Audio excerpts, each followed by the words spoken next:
चलिए,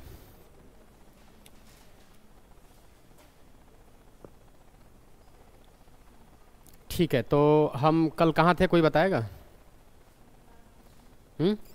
आप एब्सेंट थे दोनों। जो प्रेजेंट थे वो बताएं क्या चल रहा था। कोई नहीं आया था इसमें? अच्छा अच्छा अच्छा, मैंने ये बता दिया था। ठीक ठीक, चल रहा था वर्क, पावर,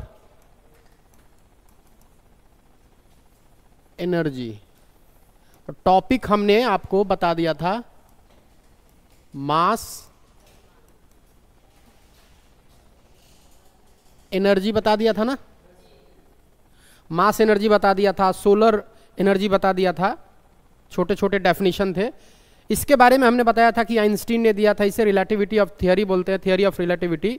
फिर मैंने कहा था अपेक्षिता का सिद्धांत, सापेक्षिता का सिद्धांत, इन तमाम चीज़ों को हमने बताया था।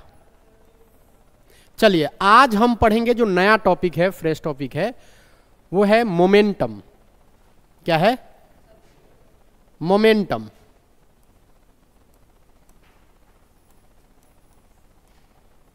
मोमेंटम इसको बोलते हैं संवेग।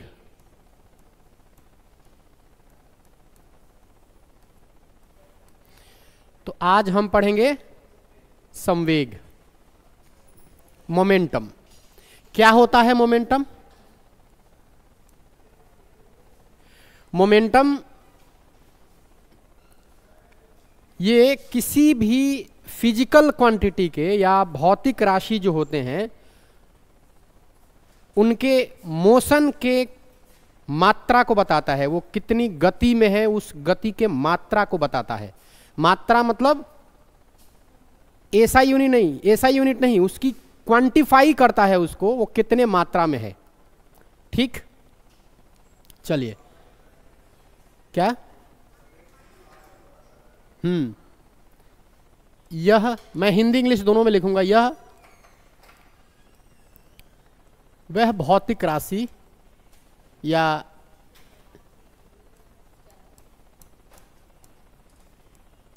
भौतिक राशि के गति की मात्रा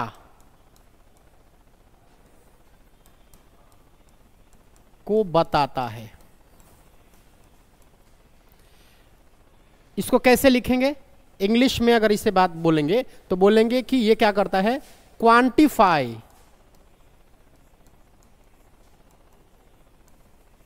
of motion of, quantifies the motion of the physical quantity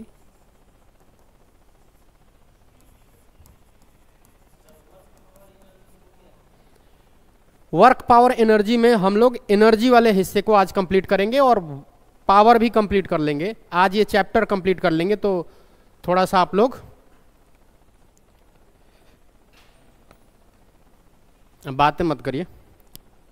बहुत सामान्य लाइन है, इस लाइन को समझिए। ये संवेग है। ये संवेग क्या करता है? बताता है कि कोई भी ऑब्जेक्ट कितने गति में है, यही बताता है। समझ रही हैं आप? कोई भी ऑब्जेक्ट या अगर वो मोशन में है तो कितने मोशन में है, ये बताता है। और इसके बताने के लिए बताया जाता है कि जो मोमेंटम है, ये मोमेंटम का जो सिंबल होता है या इसको सूचित करने का जो संकेत होता है उसको हम बोलते हैं P। और जो P बराबर होता है, मोमेंटम बराबर होता है मास इंटू वेलोसिटी। मास का मतलब होता है द्रव्यमान इंटू वेग, द्रव्यमान इंटू वेग, ये है मोमेंटम। ठीक है? किसी भी वस्तु का द्रव्यमान अगर वेलोसिटी से गुना कर दोगे तो पता चलेगा कि कोई भी ऑब्जेक्ट कितने मोशन में है। ठीक है? समझ में आ रही है बात? मतलब आपको किसी चीज की मोशन पता करनी है तो आपको क्या करना है भाई, उसका जो द्रव्यमान है, उसका जो मास है और उसकी वेलोसिटी है, गुना कर दोगे तो पता चलेगा कि वो किस स्पीड से जा रही है, कितना स्पीड है उसमें, या कितना चोट पहुंचा सकती है आपको अगर वो लगेगी तो। ठीक है, अगर आपसे पूछा जाए कौन न्यूज चला रहा है, अच्छा बाहर चल रहा है, नहीं नहीं गेट लगा दीजिए, बोलना क्या है, विद्यार्थी है,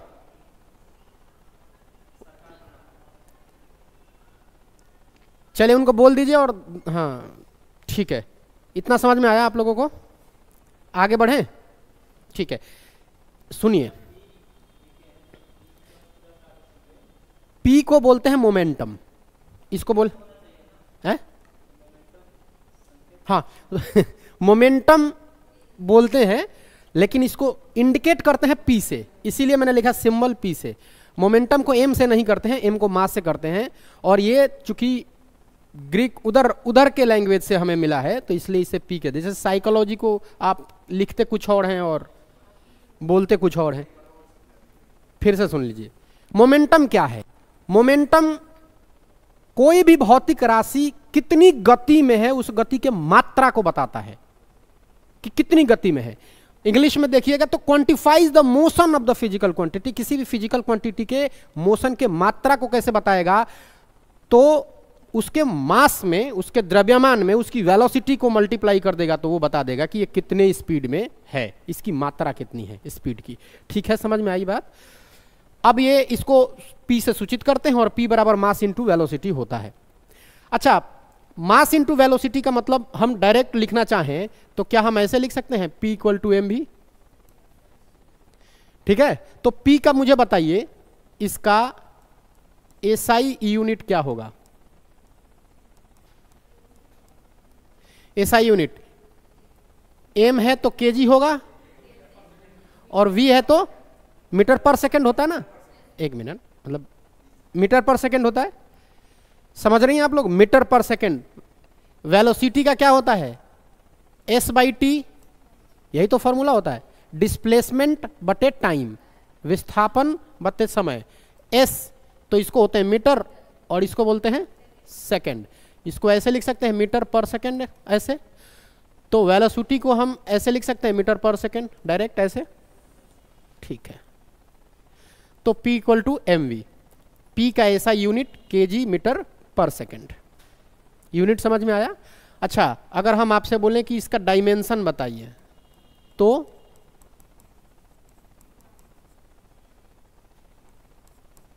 डायमेंशन का मतलब क्या होता है? वीमा। तो बताइए क्या होगा? kg को क्या बोलेंगे? मास है ना, kg मतलब क्या है? मास है, द्रव्यमान है, तो हम लिखेंगे कैपिटल में m, और मीटर पर सेकंड है तो m क्या है? l। मीटर मतलब लेंथ है, मीटर लेंथ है तो लेंथ लिखेंगे। डायमेंशन में एक्चुअल उसका डायमेंशन क्या? हाँ बटा में आएगा तो उसको बोलते हैं पर सेकंड। पर सेकंड उसको क्या बोलेंगे? kg metre per second. P का डायमेंशन कैसे निकालेंगे? तो kg, तो kg किसका होता है? मास का होता है, तो हम मास लिखेंगे m कैपिटल। और मीटर क्या होता है? लेंथ के लिए होता है तो हम लेंथ लिखेंगे। और सेकंड किसके लिए होता है? टाइम। और -1 है तो इस पे -1 और इसको ऐसे गिर देंगे। ये होगा हमारा डायमेंशन। ये सब परीक्षा में पूछा जाता है, ठीक है? तो आप विकल्प में देके 3-4 के साथ, तो SI unit kg metre per second square, P का डायमेंशन mlt-1। क्या ये बात इतनी समझ में आई आप लोगों को? फिर एक और चीज लिखना होता है कि राशि कौन सा है, क्वांटिटी कौन सा है? सदिश राशि। क्या है? Vector quantity. हिंदी में इसको लिखेंगे सदिश और अंग्रेजी में लिखेंगे इसको वेक्टर। ये क्या है? वेक्टर है, क्योंकि इसमें दिशा होती है, क्योंकि वेलोसिटी है। क्या? हाँ, दिशा और परिणाम दोनों। परिमाण, मैग्नीट्यूड और डायरेक्शन। क्या ये बात समझ में आई? मोमेंटम समझ में आया सबको? बोलो, सबको समझ में आया? महिलाएं आगे बढ़े। अब सुनिए, हाँ हाँ लिखिए लिखिए लिखिए। क्या हुआ? अरे आगे आ जाइए, बढ़िया है, आगे आ जाइए। आगे आ जाइएगा तो मतलब ऐसे लगेगा कि चीजें, आ जाइए आप लोग भी, आगे आ जाइए।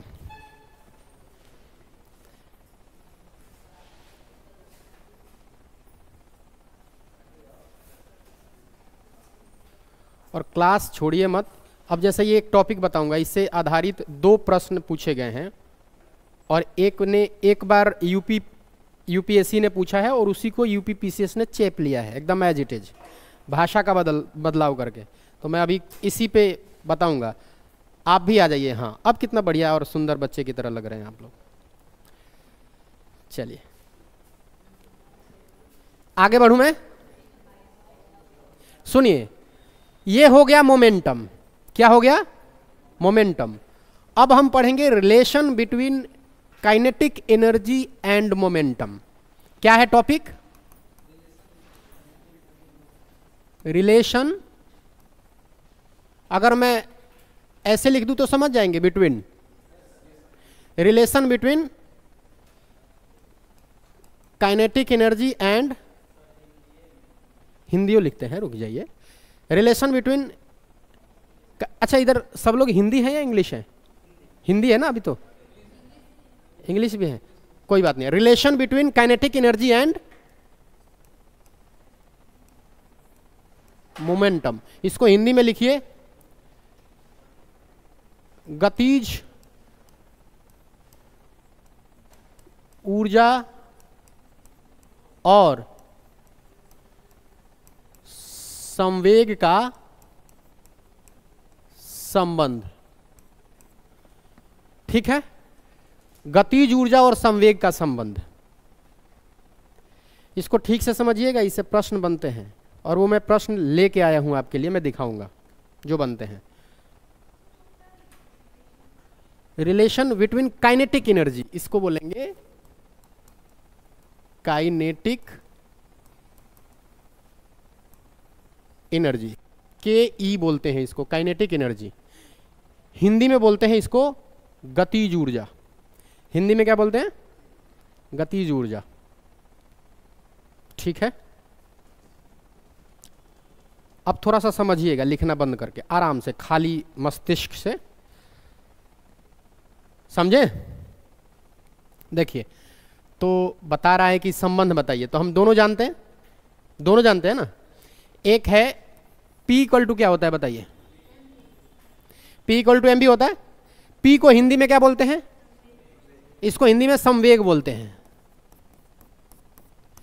P को संवेग बोलते हैं, और ये मोमेंटम होता है, मोमेंटम होता है एम भी। अब हम इसको, हाँ, द्रव्यमान और वेग, तो हमको तो रिलेट करना है इसको किससे? काइनेटिक एनर्जी से, काइनेटिक एनर्जी का संबंध। तो इतना आप ध्यान रखिएगा कि P इक्वल टू इतना होता है। अब आ जाइए मेन मुद्दे पर। हम जानते हैं कि काइनेटिक एनर्जी जो होता है 1/2, यही तो होता है क्या यही? अगर आप क्लास छोड़, मतलब शायद 2-3 लोग आप क्लास नहीं आए थे, तो ये समझ लीजिए काइनेटिक एनर्जी जो होता है, ये हम बता चुके थे, ½ mv² होता है। अभी फॉर्मूला देख लीजिए, काइनेटिक एनर्जी ½ mv² होता है। ठीक है, अब सुनिए, अब मैं अपने मन से क्या कर रहा हूं, अपने मन से हमें संबंध बनाना है, किससे? mv से। तो मैं सोचूंगा कि कैसे हम P लिख दें इसको। अगर इस काइनेटिक एनर्जी में इधर P आ जाएगा तो इससे संबंध बन जाएगा, रिलेशन ही तो करना है। What can I do? मैं थिंक करूंगा कि mv अगर कहीं से इधर आ जाए, अब ये स्क्वायर है, या तो मैं स्क्वायर हटा दूं तो mv के बराबर P लिख दूं, या तो मैं m पे स्क्वायर लिख दूं तो भी मैं P पे स्क्वायर लिख के काम चला सकता हूं। मतलब कि अगर m और v है तो हम ऐसे लिख सकते हैं, अगर m पे स्क्वायर हो गया, v पे स्क्वायर हो गया, तो कोई बात नहीं है, P पे भी स्क्वायर हो सकता है।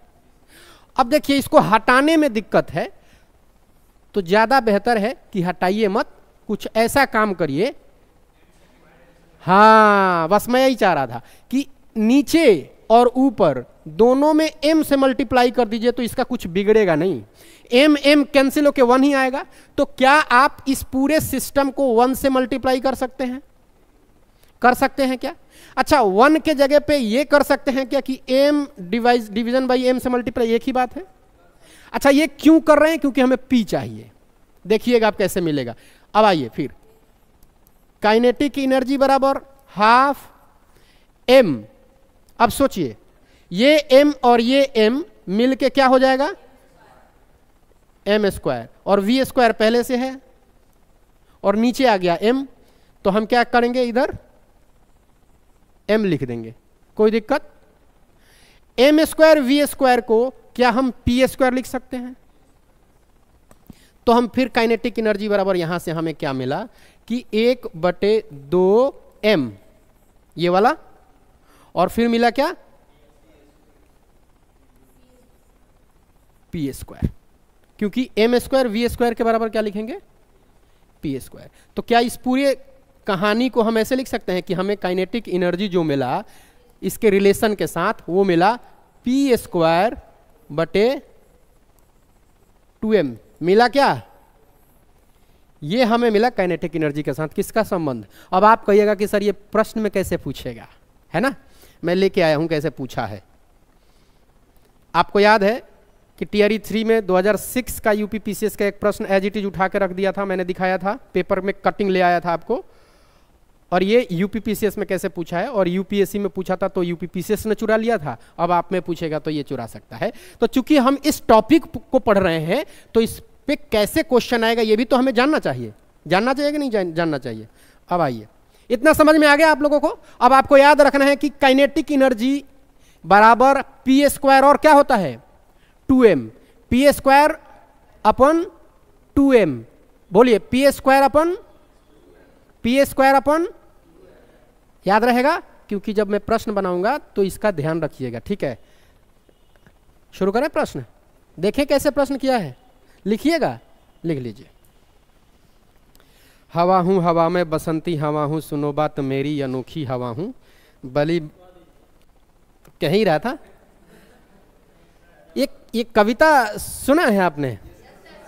बचपन में पढ़ा होगा आपने।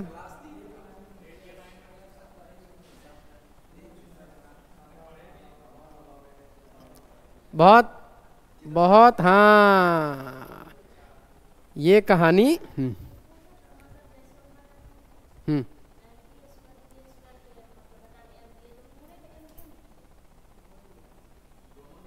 पूरे में m, पूरा मतलब समझे, जैसे 1/2m है तो बटे में ही है, ये पूरा बटा लीजिए, ये ऐसे ही है, नीचे ही है ये m इसी के साथ, ठीक है? इसी चीज को हमने यहां लिख दिया है। 1/2m और p तो गुना हो जाएगा तो हो जाएगा p स्क्वायर बाई 2m। क्या कोई यहां ऐसा मनुष्य बैठा है जिसको ये बात समझ में नहीं आई?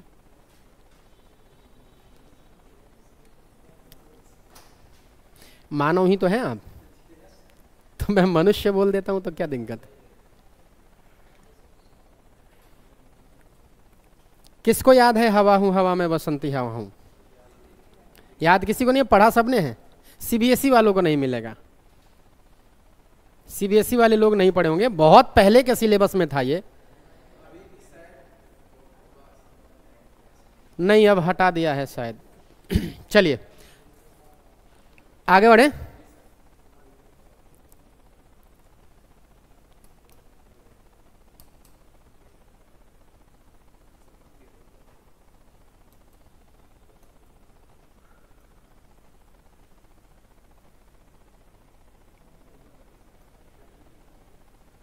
हाँ, ये प्रश्न देखिए, ये प्रश्न देखिए, इसका उत्तर आप खुद ही दे दीजिए। पहले तो मैं इंग्लिश में कर देता हूं। कह रहा है कि दो अलग अलग द्रव्यमान, मतलब डिफरेंट मास है यहां पे, डिफरेंट मास की दो ऑब्जेक्ट, डिफरेंट मास की वस्तुएं यानी कि ऑब्जेक्ट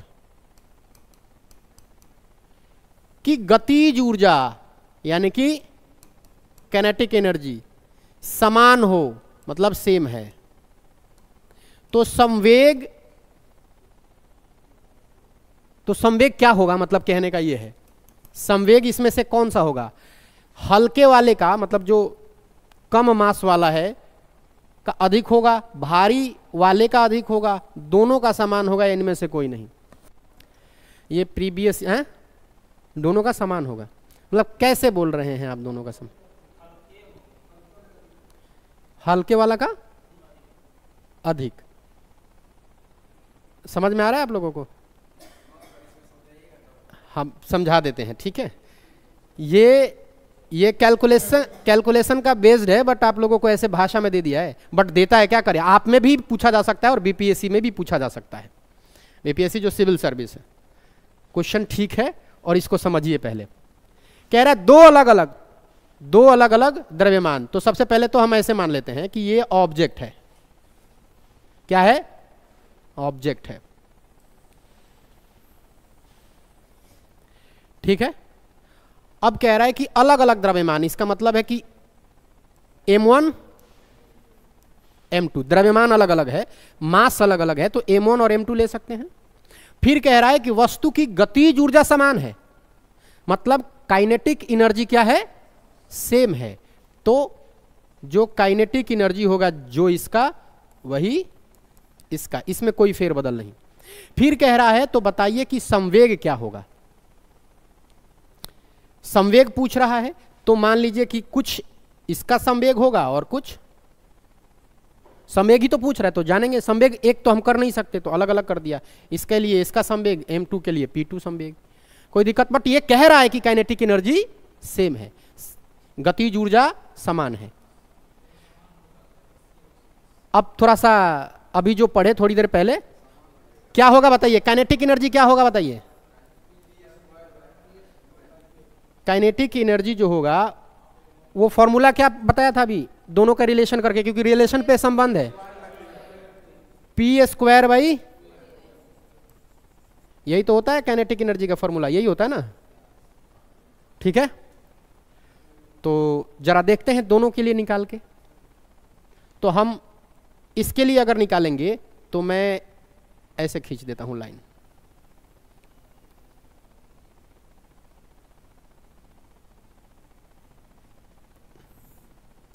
ठीक है। देखिए, मान लीजिए कि काइनेटिक एनर्जी पहले ऑब्जेक्ट के लिए निकाल रहा हूं, पहले ऑब्जेक्ट के लिए निकाल रहा हूं, तो बराबर क्या होगा, बोलिए क्या फॉर्मूला बताया था, m², सॉरी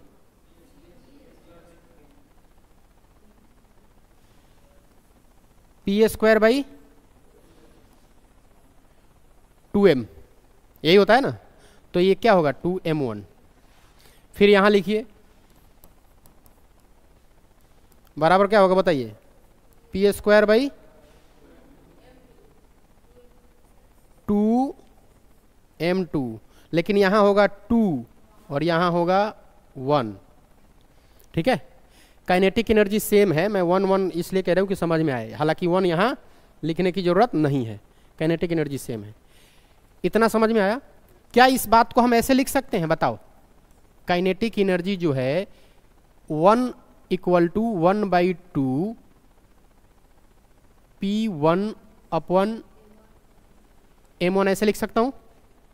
बोलिए लिख सकता हूं कि नहीं? उसी तरह से क्या इसको लिख सकता हूं, काइनेटिक एनर्जी बराबर 1/2 pt² बाई, अरे भाई दे दीजिए, ठीक है, इतना लिख सकता हूं। अब मैं जो बताना चाह रहा हूं वो समझिएगा, ये जो कांस्टेंट है इसको जब भी हटाइएगा तो ये इक्वलिटी का साइन डायरेक्टली में निकल जाएगा, मतलब समानुपाती का हो जाता है। आपको ये ध्यान होगा कि कभी भी किसी चीज के लिए अगर आप ये जो लाइन है हम ये कांस्टेंट हटाएंगे तो ये संबंध ऐसा हो जाएगा, kinetic energy directly proportional to p1/m1, ऐसे हो जाएगा, ठीक है। क्योंकि जब भी कांस्टेंट हटता है, मैं शुरू दिन भी बताया था, कांस्टेंट हटेगा तो डायरेक्टली प्रोपोर्शनल लगता है। इसको बोलते हैं के डायरेक्टली प्रोपोर्शनल या समानुपाती है P1 बटे M1 के, और जब ये हटेगा तो फिर एक कांस्टेंट लग जाता है। ये बात आप समझ रहे हैं? ये ऐसा होता है, नियम है कि जब ये कांस्टेंट हटाएंगे तो ऐसा हो जाएगा। अब यहां से दिमाग लगाइए कि इसमें जिसका मास, अब तो आप खुद ही बताइए, यहां पे हम सेम बात लिख सकते हैं क्या? ये जो काइनेटिक एनर्जी है ये डायरेक्ट, दूसरे पेज में लिखूं इस बात को, दूसरे पेज में यहीं लिखूं, यहीं लिख देता हूं। ये मुझे बताइएगा क्या था? काइनेटिक एनर्जी बराबर डायरेक्टली प्रोपोर्शनल M1, यही तो था। और यहां P1, ये क्या था? P2, हमने ये कांस्टेंट कर दिया। अब सोचिए, मान लीजिए कि इसका मान 50 है, ठीक है, और इसका मान 20 है। तो अब बताइए कि इसका मान आपने 50 ले लिया और इसका मान आपने क्या ले लिया? 20 ले लिया। तो बताइए इन दोनों में किसकी वैल्यू ज्यादा होगी? इसकी ज्यादा होगी काइनेटिक एनर्जी की, इसकी ज्यादा होगी काइनेटिक एनर्जी? इसका काइनेटिक एनर्जी ज्यादा होगी। क्यों? जितना नीचे कम होगा वैल्यू उतनी ही ज्यादा होगी। अगर ज्यादा से डिवाइड करिएगा, मान लीजिए कि अब ऐसे देख ही लीजिए, इसका मान लीजिए ये जो वैल्यू है ये है 200, ठीक है, और ये वैल्यू क्या है? ये भी 200 मान लीजिए एक कंडीशन में। तो डिवीजन करिएगा तो ये क्या होगा? इसकी वैल्यू कितनी आएगी? जाहिर सी बात है, ये है 4 और ये कितना आएगा? 10। यानी कि जिसकी वैल्यू नीचे छोटा उसका वैल्यू, मतलब कि मास जिसका कम होगा उसकी काइनेटिक एनर्जी ज्यादा होगी, जिसका मास कम होगा उसकी काइनेटिक एनर्जी। अब प्रश्न पे आओ, यानी कि हल्के वाले मास का काइनेटिक एनर्जी क्या होगी? अभी समझ में आया कैसे? ये यूपीएससी का सवाल है। अब सोचिए, और इसी को यूपी पीसीएस ने 2009 में उतार लिया था। आप में देता है भाई, ऐसे ऐसे प्रश्न आपके एनसीईआरटी में दिख जाएंगे, बट उसके नीचे इतना ना गहरा समझ है कि समझ में नहीं आता, आप स्किप कर देते हैं। आप क्या, शिक्षक स्किप कर देते हैं। अब वो वैसे रटने के लिए रट लीजिए कि ये होगा, लेकिन कैसे होगा? आप समझ रहे हैं ना कि कितना अंदर का संबंध है। अगर हम रिलेशन नहीं बताते आपको मोमेंटम का, काइनेटिक एनर्जी का, तो ये सॉल्व नहीं होता। लेकिन पढ़ाने वाले बता देते हैं कि 2 अलग अलग द्रव्यमान होगा तो याद कर लो कि गतिज ऊर्जा क्या होगी? हल्के वाले से अधिक होगी। ऐसे नहीं होता है, आप फिर भूल जाइएगा और गलती हो जाएगा।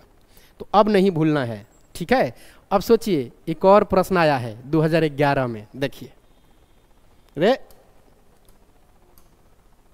देखो, रे ये प्रश्न है,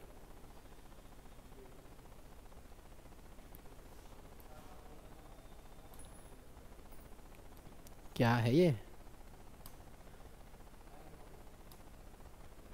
अरे वो प्रश्न गया कहाँ? वही प्रश्न है क्या जो अभी किया हमने?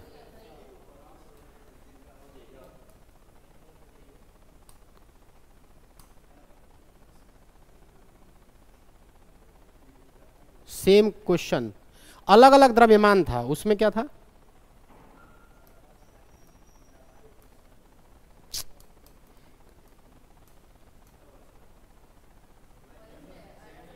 सेम क्वेश्चन है, कोई बात नहीं है, चलिए ये सीख लिए आप। मतलब अगर आपसे पूछ दे कि द्रव्यमान अलग अलग नहीं है, अब पूछ दे कि काइनेटिक एनर्जी अलग अलग है, तो बताइए संवेग क्या होगा? तो बता सकते हैं आप? थोड़ा सा पॉज लीजिएगा 1 मिनट का और कैलकुलेशन कर लीजिएगा, ठीक है, तो उससे आप बच जाइएगा। जब प्रश्न आएगा ऐसे तो ध्यान रखिएगा कि मास्टर ने बताया था कि ये रिलेशन की वाली बात है, तो रिलेशन वाली बात कैसे निकालेंगे? 2 मिनट टाइम दीजिएगा, क्वेश्चन सही हो जाएगा। हाँ, अब हम बात करेंगे आवेग की, इम्पल्स की। 2 टॉपिक पढ़ लिया, अब टॉपिक डालिए इंपल्स। इंपल्स इसको बोलते हैं आवेग। जल्दी से आज खत्म करना है और जाने भी नहीं देंगे जब तक खत्म नहीं होगा ये चैप्टर। भूख लग गई है? 4 बजे तक? हाँ जी भाई, महिलाएं 4 बजे तक हैं? RDX मैं, मुझे लाइब्रेरी में कहाँ से देख लिया भैया?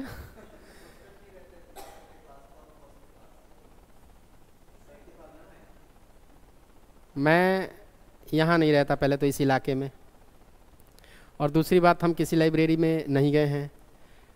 दिल्ली से लैंडिंग यहीं हुई है इसके अलावा हमने कहीं लाइब्रेरी में नहीं गया।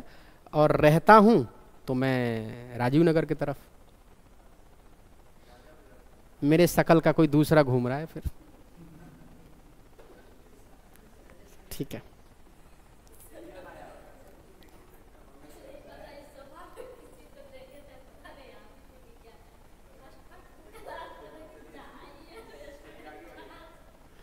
अच्छा फर्स्ट दिन आप क्लास में देखे थे तो?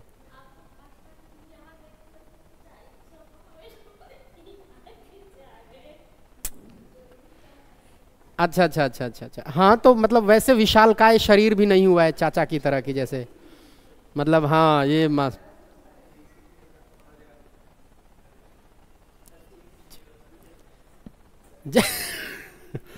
जिम करने से नहीं, अभी मैं ठीक हूँ, मतलब वैसे इतना जरूरत नहीं है। जब लबासना जाएंगे तो करेंगे जिम। लबासना समझते हैं कहाँ है? Lal Bahadur Shastri national academy IAS training centre, तो वहीं करेंगे जिम, वहाँ फ्री मिलता है और बढ़िया होता है। हाँ रजनीश सर कर रहे हैं। चलिए आवेग हम देखते हैं क्या होता है। आवेग क्या होता है कि इसमें सिंपल सा, आवेग को हम बोलते हैं इंपल्स। और इंपल्स को किससे सूचित करते हैं, किसी को मालूम है? ये जो इंपल्स है, इंपल्स ये होता है फोर्स इनटू टाइम, यानी कि इंपल्स बराबर फोर्स और समय का गुणनफल। एकदम सामान्य तौर से यही लिख लीजिए कि बल और समय का गुणनफल क्या कहलाता है? आवेग। इंपल्स, इंपल्स को इंपल्स बोलते हैं, इंपल्स कहलाता है फोर्स और टाइम। जैसे सुनिए, जब कोई खिलाड़ी प्लेयर बल्ला से शॉट लगाता है तो कोई कैच लेता है, राइट? कैच लेने के टाइम पे या कीपर जो कीपिंग कराता है वो कैच को खींचता है कुछ दूर तक, मतलब लगने से पहले, हाथ में पकड़ने से पहले कुछ दूर तक खींचने का मतलब है कि वो समय ले रहा है, और समय लेने से बल का प्रभाव कम हो जाता है। समय लेने से बल का प्रभाव कम हो जाता है। बात समझ में आई? समय लेने से बल का प्रभाव कम हो जाता है। तो यही कह रहा है आवेग कि अगर हम बल और टाइम का मल्टीप्लिकेशन कर देंगे तो हमें क्या मिलेगा? इंपल्स। क्या मिलेगा? इंपल्स। किसी भी चीज को उसके गति के दिशा में थोड़ी देर तक आप अपने को बनाए रखें तो उस बल का प्रभाव कम हो जाएगा, क्योंकि आप उसी बल के हिसाब से चल रहे हैं। मतलब जैसे ये वही बात हो गई कि जैसे मास्टर छड़ी मारता था बचपन में, तो जैसे मारता था थोड़ा सा नीचे कर लेते थे। वो नीचे करने का फिजिक्स तो आप जानते नहीं थे, और लड़कियां ऐसे कभी मिला है? लड़कियां पिटती नहीं थी कभी भी क्लास में। पिटियो डंडा से, स्टिक से, फिर ऐसे नीचे करते थे, हाथ करते थे। उससे क्या होता है कि आपका टाइम लग जाता है, फिर चोट कम लगती है। बता दो विद्यार्थी सब पिटते हैं। चलिए, इंपल्स, इसको कैसे, एसआई यूनिट क्या है बताइए? फोर्स को क्या बोलेंगे? न्यूटन। और टाइम को क्या बोलेंगे? टाइम को सेकंड बोलेंगे। हो गया, न्यूटन सेकंड। क्या होगा? अच्छा, न्यूटन बराबर क्या होता है बताओ? केजी मीटर, बताओ बताओ, तुम ही बताओ, न्यूटन बराबर, जब भी भूल जाओ तो तुम एफ का फॉर्मूला लिख लो, एम ए, कम से कम ये तो नहीं भूलोगे, एम का क्या होता है केजी, और ए का मीटर प्रति सेकंड स्क्वायर, तो यही तो हो जाता है न्यूटन, तो न्यूटन के जगह पे लिख लो KG metre per second square, और एक और एस पहले से है, तो क्या हो जाएगा केजी मीटर एस, और ये प्लस एस, बताओ ये एस पहले से है, स्क्वायर है, तो क्या हो जाएगा माइनस का 1 हो जाएगा केजी, क्योंकि ये प्लस एस है और ये माइनस है, तो क्या होगा कि माइनस वाला, हाँ जुड़ता है घटता नहीं है, गुना में जुड़ा तो जोड़ोगे तो क्या हो जाएगा, तो इतना बेसिक कैलकुलेशन बताने की मुझे लगता है कि जरूरत नहीं है। बाकी केजी मीटर पर सेकंड हो गया। ये क्या होगा, इम्पल्स का आवेग का एसआई यूनिट, क्या होगा ये आवेग का एसआई यूनिट, आवेग का एसआई यूनिट, आवेग का एसआई यूनिट, आवेग का एसआई यूनिट।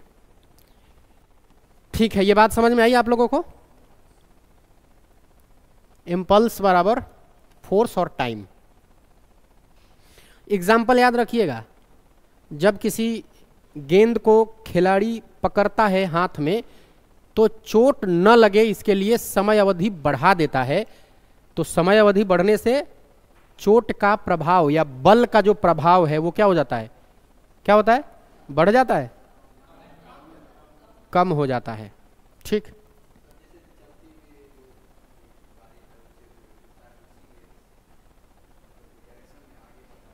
वो इनर्सिया है, इनर्सिया, चलती हुई गाड़ी के दिशा में आप बढ़ रहे हैं, इसका मतलब है उसको सपोर्ट कर रहे हैं, रुकिएगा तो आपका बल, आपका जो बॉडी है वो जाना चाह रहा है सीधा, और रुक जाए उल्टा तो गिरिए जाइएगा, तो वो इनर्सिया है। चलिए, क्या ये बात समझ में आई?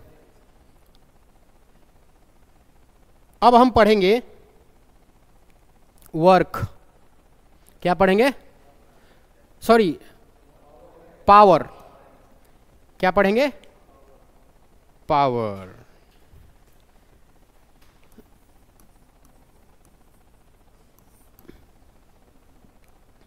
चलिए, पावर को हिंदी में क्या बोलते हैं,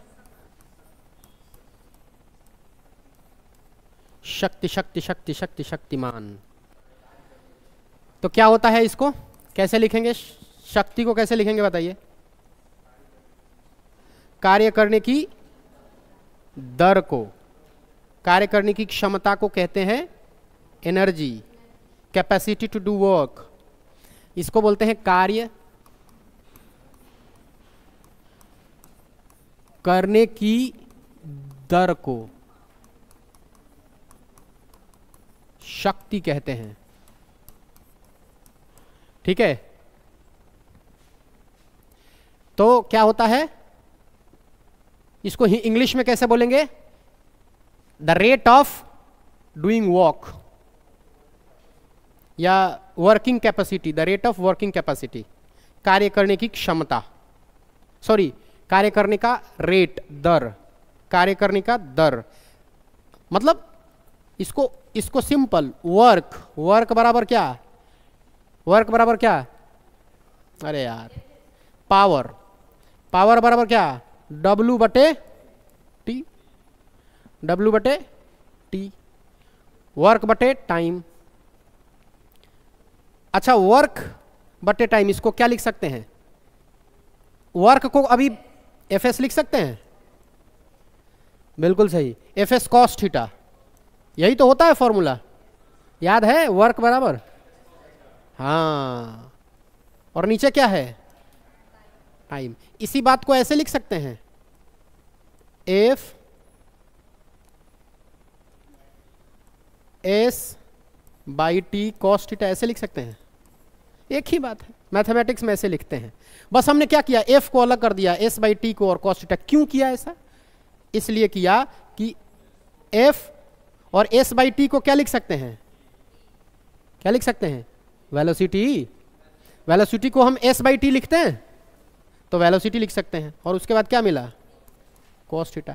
क्या हम इसको ऐसे लिख सकते हैं, f वेक्टर v और नीचे लिख देंगे p, ऐसे लिख सकते हैं क्या?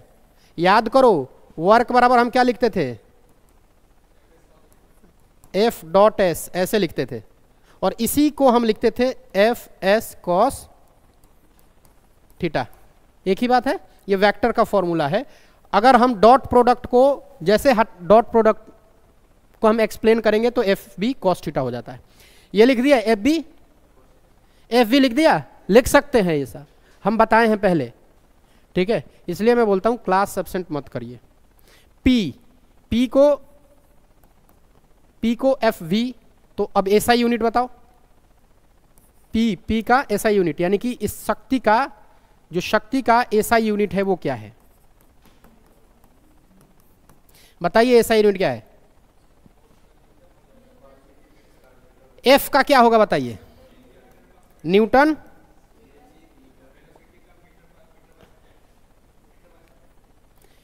एक चीज जानते हैं आप, जूल वैसे देखेंगे, डब्लू है ना, डब्लू, तो डब्लू वर्क का क्या होता है, जूल, और नीचे टाइम का,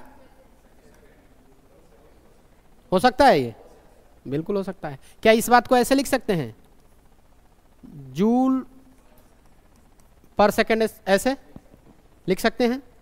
अच्छा, जूल बराबर क्या होता है बताइए,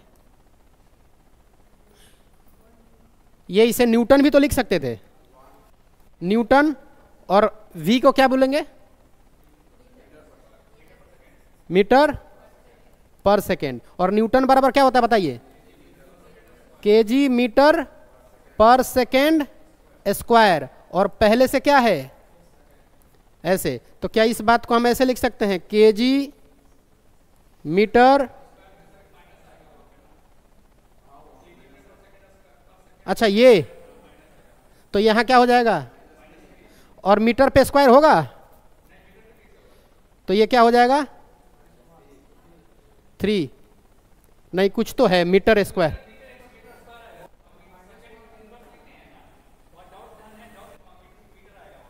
कहाँ,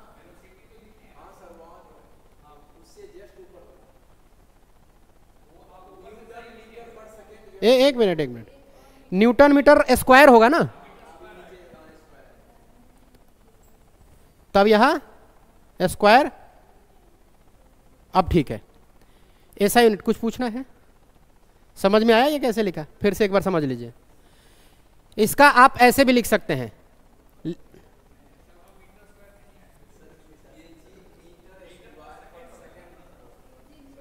एक मिनट रुक जाओ यार, तो अब चलो, एफ है, एफ को हम क्या लिख सकते हैं, न्यूटन लिख सकते हैं, तो न्यूटन और फिर मीटर पर सेकेंड ऐसे लिख सकते हैं। अब तुम मुझे बताओ न्यूटन को क्या लिखेंगे, केजी मीटर, हाँ पर सेकेंड स्क्वायर लिखेंगे, तो पर सेकेंड स्क्वायर ऐसे लिखेंगे, और पहले से मीटर है और ऐसे लिखेंगे। अच्छा, ये मीटर कोई छूट रहा था और लास्ट में हम लिख दिए थे स्क्वायर, तो ऐसे बोल देते ना डायरेक्ट। तो चलिए केजी अब होगा मीटर स्क्वायर, और s-3 ये क्या होता है, किसका यूनिट, पावर का, ये पावर का यूनिट होता है, और पावर को हम ऐसे भी लिख सकते हैं, ठीक है। इस पूरे बराबर को हम लिखेंगे वॉट, क्या लिखते हैं, तो अभी आगे लिखेंगे, ये पहले लिख लीजिए, केजी मीटर स्क्वायर s-q मतलब पर क्यू।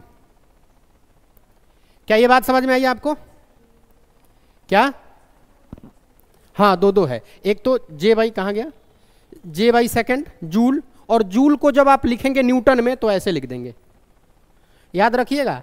अभी मैं वॉट यहीं से बताऊंगा, बहुत सारे यूनिट को कैसे कन्वर्ट किया जाता है।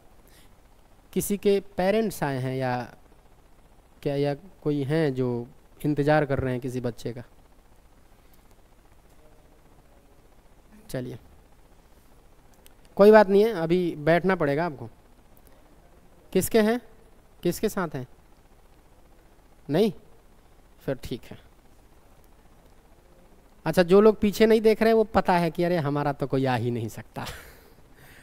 चलिए ठीक है, ये समझ में आ रही है बातें? चलें आगे फिर। तो मुझे बताइए, अब ये देखिए, हमने कहा P, P का पावर का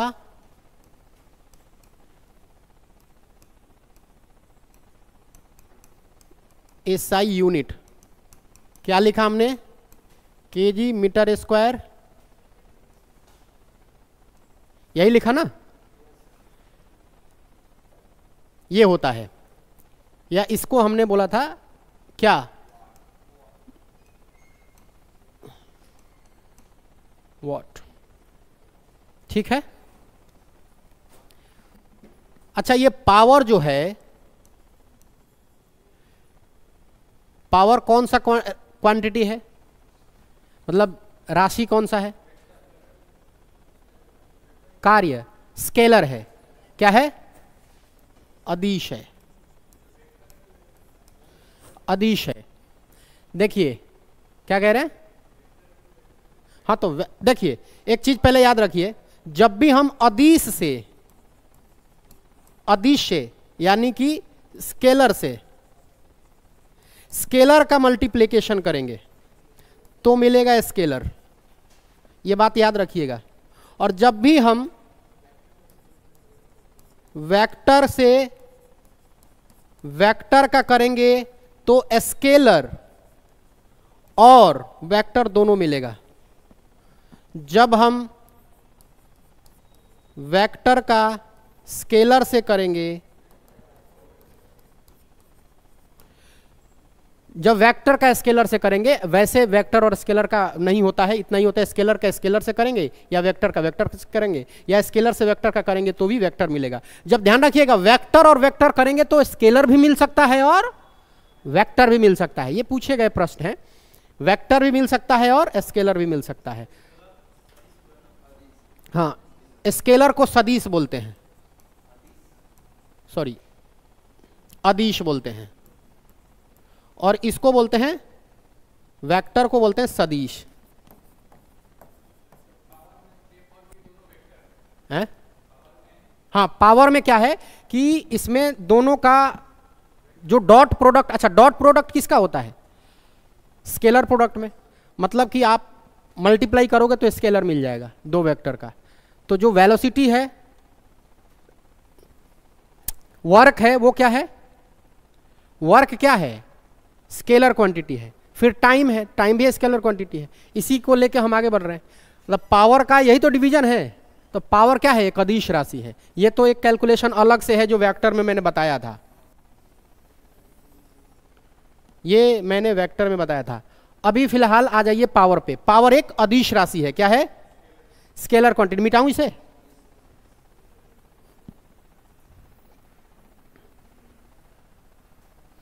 चलिए, पावर एक अदिश राशि है।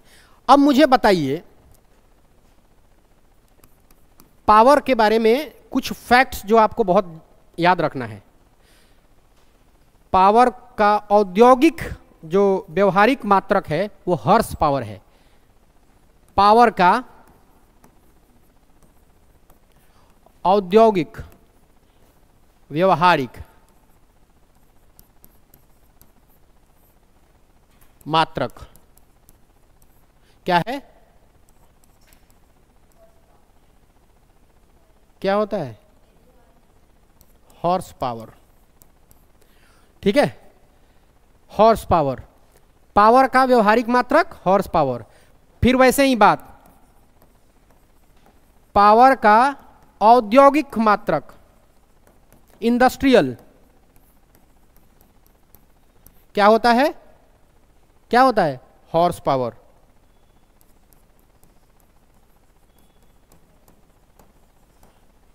ठीक है, हॉर्स पावर। जनरेटर क्या?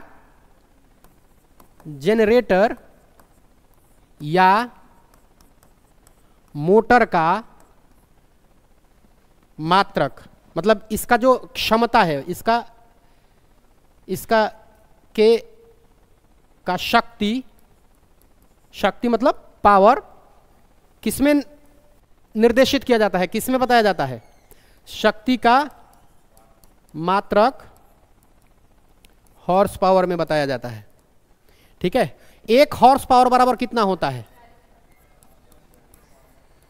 746 वॉट। 746 वॉट। लेकिन भारी सामान को मेजर करना होता है, भारी किसी मशीन का या मोटर का या जनरेटर का जिसमें कैपेसिटी ज्यादा हो, तो उसको किलोवाट से करते हैं। किससे करते हैं? किलोवाट। अच्छा, इसे लिख लीजिए तो अगला लाइन लिखेंगे।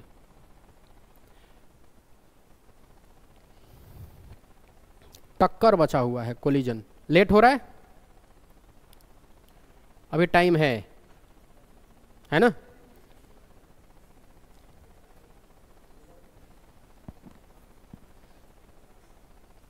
थोड़ा सा एक्टिव रहिए आप, ऐसे सुस्त हो जाते हैं। हम गाल से हाथ हटाइए, आप भी हटाइए, आप भी हटाइए। थोड़ा सा युवा यंगस्टर हैं आप लोग, ऐसे सुस्त मत बैठिए आप।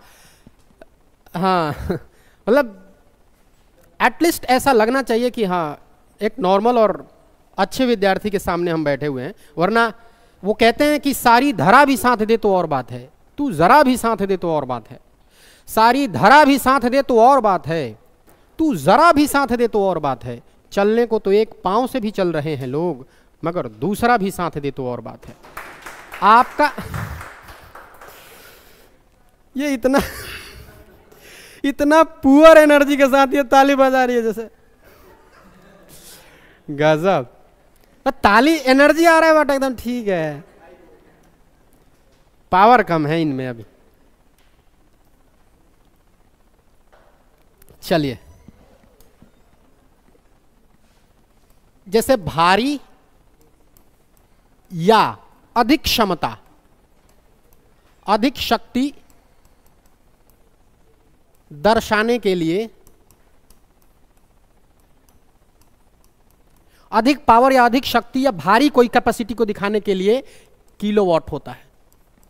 किलोवाट, किलोवाट में दिखाया जाता है। अब मुझे बताइएगा 1 किलोवाट बराबर क्या होता है? 1 किलोवाट बराबर 1 यूनिट क्या होता है? या इसको लिखेंगे 1 किलोवाट बराबर 1000 वॉट आवर। ठीक है, या इसको लिख सकते हैं 1 किलोवाट बराबर, देखिएगा कैसे मैं यहीं से आपको जितना आज तक पूछा गया है वो लिखते चल रहा हूं। आप ध्यान से सुनिएगा, मैं यही मैथमेटिकल खेल करूंगा, आपको समझना है। रुक जाओ थोड़ा सा, पेन मैं छोड़ूंगा टाइम लिखने के लिए। पहले इधर देखो, 1 किलोवाट बराबर 1 किलोवाट बराबर 1000 वाट पर आवर। अब सुनो, 1000 को रहने दो, वाट को भी रहने दो, लेकिन जब आवर को हटाओगे तो गुने में 3600 सेकेंड हो जाएगा। हो जाएगा क्या? बोलो, हो जाएगा? मतलब अब क्या करेंगे, यहां देखो 1 किलोवाट बराबर, लो भाई, ठीक है। अब यहां देखो 1000, हम ये 3 जीरो है, ये 2 जीरो है, टोटल कितने जीरो हो गए? तो क्या हम ऐसे लिख सकते हैं 36 इंटू 10 का पावर 5 वॉट। ठीक है, ऐसे लिख सकते हैं। अब देखो ना सेकंड कैसे हुआ। ठीक है, वॉट सेकंड, मतलब सेम चीज को हमने कन्वर्ट कर दिया। लो भाई सेकंड। अब हम क्या करेंगे, 1 किलो वॉट आवर बराबर, हम इस पॉइंट को क्या ऐसे लिख सकते हैं 3.6 इंटू 10 टू द पावर 6। ठीक है, और इस चीज को बोलते हैं जूल। लिख सकते हैं जूल में।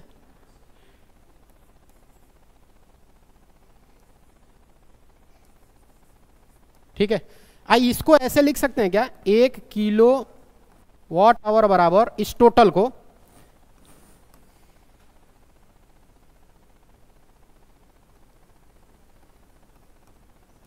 दस का पावर 3,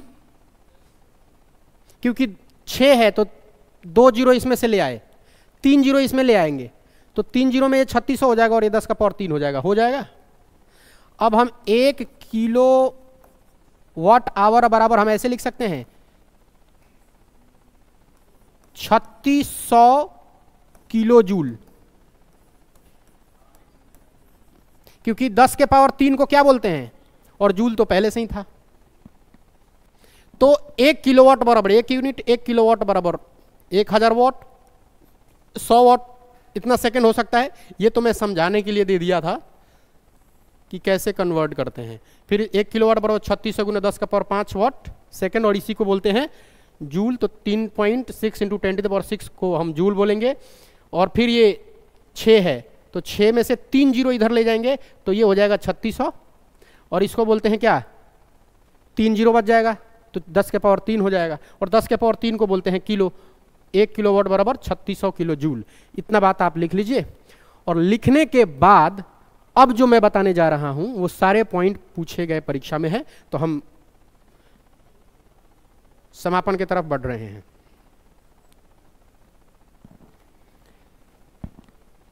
लिखिए,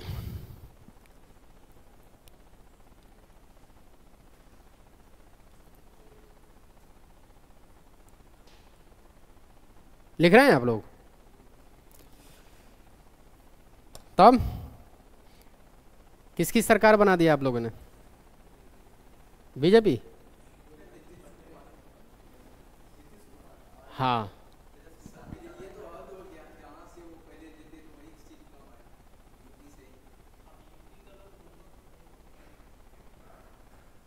राजनीति है।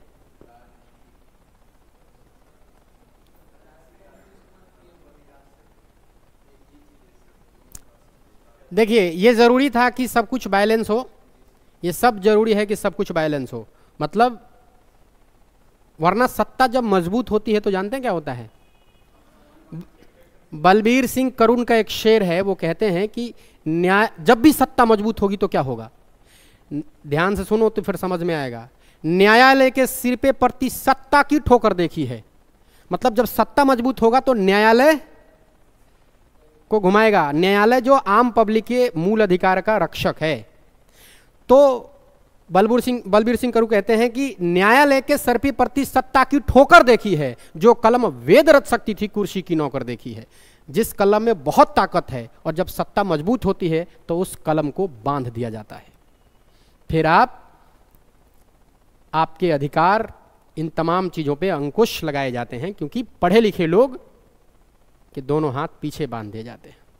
इसीलिए वो लिखा है कि न्यायालय के सिर पे पड़ती सत्ता की ठोकर देखी है, जो कलम वेद रच सकती थी कुर्सी की नौकर देखी है। कुर्सी की नौकर बना दिया जाता है उनको। आगे बढ़े, कुछ बातें कर रही हैं आप दोनों, कुछ पूछना है? अब हम आपको लास्ट टॉपिक बताने जा रहे हैं। ऊर्जा का संरक्षण का जो सिद्धांत है वो, इसको बोलते हैं एनर्जी कंजर्वेशन। तो एक छूट गया था ऊर्जा में, हम शक्ति पढ़ चुके हैं, शक्ति पढ़ लिए हैं। एक जो छूटा हुआ टॉपिक था कंजर्वेशन ऑफ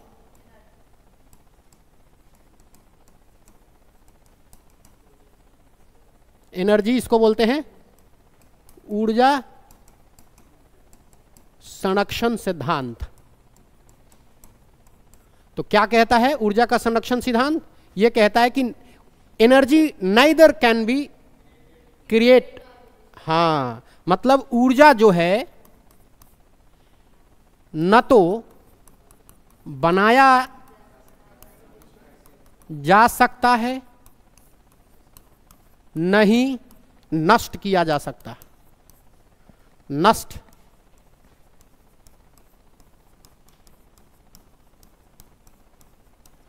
ऊर्जा न तो बनाया जा सकता है, नहीं नष्ट किया जा सकता है।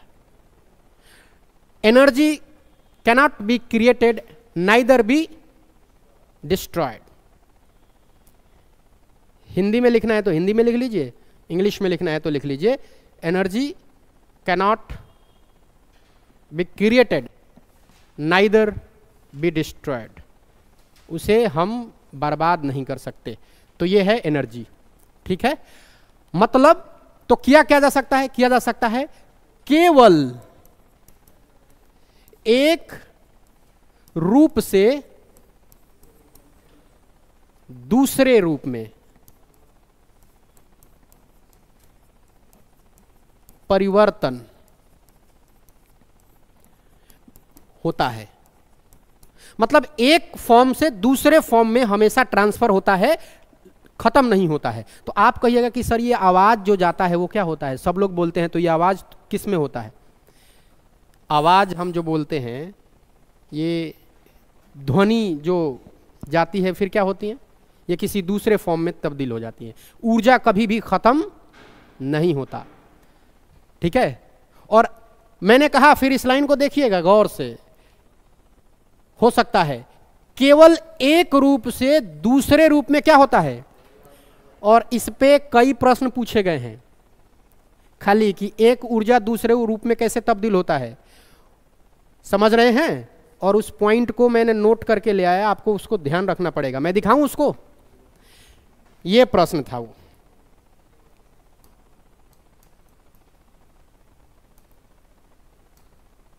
ठीक है, विद्युत सेल, इलेक्ट्रिक सेल, ये क्या करता है, एक मशीन है, ये एनर्जी को क्या करता है, ये क्या है, इलेक्ट्रिक सेल है। ये क्या करता है, रासायनिक ऊर्जा को, यानी कि केमिकल एनर्जी को, केमिकल एनर्जी को क्या करता है, इलेक्ट्रिक एनर्जी में बदलता है। तो रूपांतरित कर रहा है ना एक फॉर्म को दूसरे फॉर्म में। और ये ऐसे ही टेबल नहीं बना है, ये हर एक पूछा गया प्रश्न को टेबल में बनाया गया है। और मेरे लेक्चर का यही खूबसूरती है कि जिस टॉपिक से प्रश्न पूछे गए हैं उसी टॉपिक का वहीं पे निदान कर दो, ताकि बच्चे कंफ्यूज ना हो कि पढ़ तो रहे हैं बट प्रश्न कैसा आएगा। ठीक बात है कि नहीं बात है? तो विद्युत सेल, इलेक्ट्रिक सेल केमिकल एनर्जी को किस में बदलता है, इलेक्ट्रिक एनर्जी में। लाउड स्पीकर को नाम जानते होंगे, लाउड स्पीकर, ये क्या करता है, इलेक्ट्रिक एनर्जी को, ये इलेक्ट्रिक एनर्जी को साउंड एनर्जी में कन्वर्ट करता है। जो लाउड स्पीकर है, खींच लीजिए, फोटो खींच लीजिए, हो गया। लाउड स्पीकर को इलेक्ट्रिक एनर्जी से, माइक्रोफोन क्या करता है, साउंड एनर्जी को। देखिए ज्यादा बेहतर तो ये होता है कि आप हाथ से लिखते, इससे याद होता है। फोटो खींच लेने से क्या होता है कि मोबाइल में तो रह जाएगा, फिर तो अभी लिखिएगा तो एक बार तो पढ़ लीजिएगा और दूसरे बार में हाथ से चला लीजिएगा, तो यही का यही काम हो जाता है, ठीक है। मैं भी लिखना ही पसंद करता हूं, बट टाइम की कमी है कि जल्दी से चीजें आए, तो इसलिए मैंने लिखवा के ले आया। तो इसको देखिएगा, माइक्रोफोन, माइक्रोफोन को क्या होता है, ध्वनि एनर्जी को क्या करता है, माइक्रोफोन विद्युत ऊर्जा में चेंज करता है। फिर क्या है, टरबाइन है या डायनोमो है या विद्युत जनरेटर है। अच्छा विद्युत जनरेटर है, याद करने का ट्रिक मैं बताऊंगा। ये जो मैकेनिकल एनर्जी है, मैकेनिकल एनर्जी से किस में कन्वर्ट करता है, इलेक्ट्रिक एनर्जी में। मैकेनिकल एनर्जी को इलेक्ट्रिक एनर्जी में। मोटर या विद्युत मोटर जो है वो इलेक्ट्रिक एनर्जी को यांत्रिक ऊर्जा में बदलता है, यानी कि मैकेनिकल एनर्जी में बदलता है। अब मैं थोड़ा सा ट्रिक बताऊंगा कैसे याद करेंगे, आप याद कैसे रखेंगे। लिख लीजिए, फिर मैं बताता हूं आपको।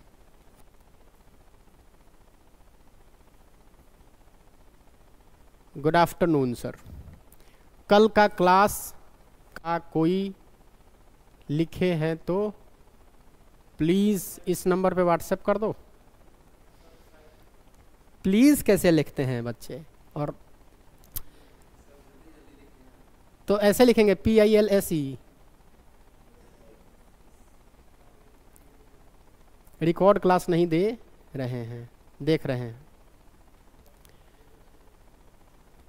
एक तो इंग्लिश का हाथ पैर इसलिए तोड़ा जाता है, व्हाट्सएप मैसेंजर या मैसेज से जो मैसेज किया जाता है, हाँ, हाय, हाउ आर यू, HRU, फिर पूछा जाएगा मतलब ये गलत बात है वैसे, मतलब ठीक है, अब खेलो जितना खेलना है, बट इंग्लिश में लिखने के टाइम पे दिक्कत होता है, कुछ भी आदत होती है प्लीज़ लिखने का, ये कन्वर्जन है, क्या कर सकते हैं। हिंदी भी ऐसी नहीं थी जैसे हम बोलते हैं, प्रकृत से चेंज हुआ, संस्कृत से प्रकृत से, फिर हिंदी किताब की भाषा थी। कोई नहीं जानता था कि किताब की भाषा एक दिन खड़ी बोली थी, खड़ी बोली थी जो बोली जाती थी, और हिंदी पढ़ी जाती थी जो किताब की भाषा थी। लेकिन समय का परिवर्तन और समय का खेल ऐसा है कि जो बोला जाता था उसको अब किताबों में पढ़ा जाता है, और जो किताबों में पढ़ा जाता था उसको अब बोला जाता है। खड़ी बोली पढ़ी जाती थी और हिंदी भाषा बोली जाती। ठीक है, मैं बताऊं इसको कैसे याद करेंगे आप, तो इसको एक बार समझ लीजिए। विद्युत सेल है, क्या है ये? विद्युत मतलब इलेक्ट्रिक सेल है, इलेक्ट्रिक सेल, CELL नहीं होगा, वो सेल कोशिका हो जाता है, इलेक्ट्रिक सेल। तो इलेक्ट्रिक सेल जो है, अब यहां हम देखेंगे कि ये सेल जो होता है उसमें केमिकल बने रहते हैं, अगर आपके दिमाग में हो तो। बैटरी का कभी निकाला है? हाँ, तो उसमें तो वो केमिकल है, तो केमिकल एनर्जी को किस में करता है?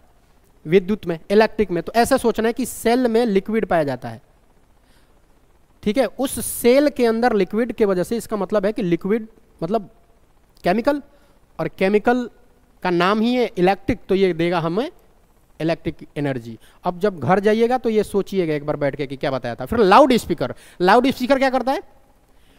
लाउड स्पीकर क्या करता है? आपकी आवाज को, जैसे मैं यहां बोल रहा हूं तो बस मेरी आवाज का मॉड्यूलेट करता है। मैं यहां हूं और मुझे गोलंबर पे किसी व्यक्ति को आवाज सुनानी है, तो मैं यहां से बोलूंगा और नॉर्मल आवाज में बोलूंगा, और मेरी आवाज उस तक पहुंच जाएगी। यहां बोल रहा हूं बट मशीन के जरिए वहां पहुंच जाएगी। तो कर क्या रहा है ये? अब मेरी आवाज वहां तो जाएगी नहीं ना डायरेक्टली, तो इसमें क्या है? इलेक्ट्रिक एनर्जी जो है उसने हमारे आवाज को मोल्ड किया, मॉड्यूलेट किया। तो इसमें क्या है कि एनर्जी जो इलेक्ट्रिक एनर्जी है वो वहां फेंक रहा है मेरी आवाज, तो वो साउंड ही तो फेंकेगा। बट यहां से मेरी कैपेसिटी नहीं थी, सुन लो, कैपेसिटी वहां तक पहुंचाने में जो एनर्जी काम कर रही है वो एनर्जी है विद्युत, वो एनर्जी है इलेक्ट्रिक। कौन सी एनर्जी है? इलेक्ट्रिक। तो इलेक्ट्रिक एनर्जी को साउंड में बदलता है, एनर्जी साउंड एनर्जी में, तो वो साउंड ही तो दे रहा है। लेकिन इतना सोचना है कि लाउड स्पीकर है, करता क्या है लाउड स्पीकर? ओ, मेरी आवाज को लाउड करता है। तो लाउड तो वैसे नहीं होगा, उसमें लगेगा इलेक्ट्रिसिटी, और तो चूंकि वो मेरे आवाज को मॉड्यूलेट कर रहा है तो इलेक्ट्रिसिटी एनर्जी लगेगा, और ये एनर्जी फिर वहां इलेक्ट्रिक में नहीं है, वहां मेरे वॉइस को लाउड कर रहा है, साउंड को। तो हो गया, इलेक्ट्रिक को क्या करना है? साउंड एनर्जी में। उसी तरह से माइक्रोफोन, माइक्रो छोटा चीज है, फोन है, इसमें आप सिंगल आप ही आवाज सुन सकते हैं। माइक्रोफोन की बात कर रहा है, तो ये क्या कहता है कि जो ध्वनि एनर्जी है, जो साउंड एनर्जी है, वो किस में करता है? फिर अपोजिट, विद्युत एनर्जी में। और जब विकल्प में पूछा गया था प्रश्न, तो ये भी होता है और ये भी होता है, इसलिए थोड़ा सा सतर्क होके, ये दोनों उल्टा है। माइक्रो का मतलब आप इतना सुन लीजिएगा कि छोटे लेवल की बात कर रहा है, और जब लाउड स्पीकर की बात है तो आवाज को फैलाना है, तो इलेक्ट्रिक एनर्जी के जरिए इस तरह से आप। और मोटर है, विद्युत है, तो विद्युत ऊर्जा को किस में? मैकेनिकल में। फिर आगे बल्ब क्या करता है? इसको लाइट में करेगा कि नहीं करेगा? और फिर फोटो इलेक्ट्रिक क्या करता है? फोटो इलेक्ट्रिक का मतलब होता है लाइट ऊर्जा, यानी कि लाइट एनर्जी जो है उसको विद्युत में चेंज करता है। यही तो सोलर प्लेट करता है, लाइट से लेता है और बिजली में कन्वर्ट कर देता है। वाद्य यंत्र, वाद्य यंत्र बजाने वाला यंत्र, ये क्या करता है? यांत्रिक एनर्जी को। और ऐसे इंस्ट्रूमेंट से एक प्रश्न बनते हैं, अगर आप पीछे देखें तो एक प्रश्न बनेगा बारिश। हाँ देखिए, ये हाल ही में पूछा गया प्रश्न था, देखो मैंने ऐड कर दिया था लास्ट में। बारिश से क्या होता है? स्थितिज ऊर्जा। स्थितिज ऊर्जा मतलब पोटेंशियल एनर्जी, पोटेंशियल एनर्जी को किस में चेंज करता है? हाँ, तो ये था कि निम्न में से काइनेटिक एनर्जी को पोटेंशियल एनर्जी को काइनेटिक एनर्जी में बदलता है। उसमें था बारिश, और किसी का दिमाग नहीं जाएगा बारिश क्या करता है। बारिश ऊपर लटका रहता है ना बादल में, तो बादल से जब बारिश टपकेगा तो क्या होगा? गतिज होगा। तो स्थितिज ऊर्जा को, जो रुका हुआ ऊर्जा है, उसको क्या करेगा? गतिज ऊर्जा में बदलेगा, तो बारिश। अच्छा, मैंने बताया नहीं था कि कौन सा गतिज ऊर्जा है। अभी थोड़ी देर और पढ़ोगे या कल का सेशन के इंतजार करोगे? अब हम आगे कल पढ़ेंगे, ठीक है। कल हम एक नया चैप्टर, फोटो इलेक्ट्रिक सेल वही है जो छत पे आप रखते हैं, सोलर प्लेट, तो प्रकाश लेता है एनर्जी से। फोटो का मतलब सूरज से रोशनी से लेके करते हैं, ठीक है, जो सूरज की रोशनी से एनर्जी मिलती है उसको, तो प्रकाश ऊर्जा, लाइट एनर्जी विद्युत में। अब हम कल पढ़ेंगे, और ध्यान रखिएगा कल एक नया चैप्टर शुरू होगा, तो प्लीज थोड़ा सा आइए, आप अपने दोस्तों को बोलिए। लाइट, चलिए कल लाइट शुरू करेंगे। बता दीजिएगा लाइट सबसे ज्यादा एरिया कैप्चर करता है आपके साथ जो भी दोस्त मित्र हैं, और जबकि यार क्लास में इतना आपको बताया जा रहा है कि इससे प्रश्न आ रहे हैं, टॉपिक से रिलेटेड प्रश्न को मैं साथ ही बता रहा हूं, फिर भी आप लोग पता नहीं। अच्छा, बहुत बच्चों को लगता है ना कि अच्छा फिजिक्स में तो 3 क्वेश्चन आएंगे, 3 क्वेश्चन के लिए क्यों पढ़ें? भाई एक एक क्वेश्चन से ही भरता है सब कुछ, तो बहुत जरूरी होता है एक एक चीज को आपको इकट्ठा करना होता है, ना कि पूरा हाँ जिसमें 20 नंबर आए उसको इकट्ठा कर लें और बाकी 1-2 नंबर को छोड़ दें, ये आपका नुकसान है। चलिए, जितना पढ़ा आपने समझ में आया? ठीक है, धन्यवाद, कल मिलते हैं।